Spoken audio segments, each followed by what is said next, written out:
Hey, let's talk about two words tonight that don't seem to meet too well in my mind, never have, and but they're very popular within Christian parlance. The first word is God. The second word is hell. God and hell. Now, a lot of people think they come together swimmingly. Wow, God and hell, yes, and I've never gotten it. I've never understood it until I started thinking about it and reading about it in Scripture. And so let's talk about it for a second. God. This is what Christians say. He knows everything. He always has known everything. He isn't surprised by anything. He's omniscient. He's omnipresent. He's omnipotent. He's all-powerful. He's all-knowing. He's omniscient. That's all-knowing. And he's everywhere, right? So that's God, right? So we think of this God. He's always existed. He has never had a beginning. And he existed well before us, and he created us. And before he created us, he knew everything. He knew what was going to happen. He knew what we were going to do and what we were destined to do and what we were going to choose to do. Before he created one person, before he created Ted Bundy, he knew Ted Bundy was going to do what Ted Bundy was going to do. And he created him anyway. You got to understand this stuff about God. I mean, that we say he's the three O's, and we say he does all this, and yet we come to the point of, well, why did he do that? Then we throw in that other word, hell. And, you know, hell is a biblical concept. It's definitely part of the Bible.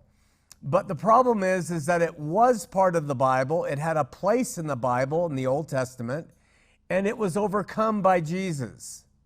And so when you put God, who knows everything, and you put the idea that hell is still going on and still exists and will forever exist, to me you have a problem.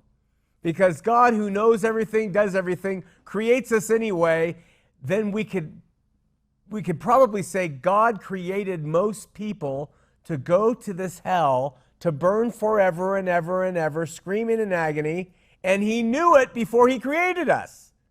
That doesn't make him a very good God in my estimation.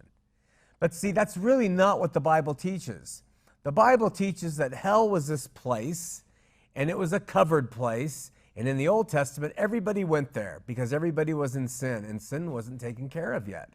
So from Abraham on down to the worst person you could think of, they went to hell, Sheol, the covered place, separate from God.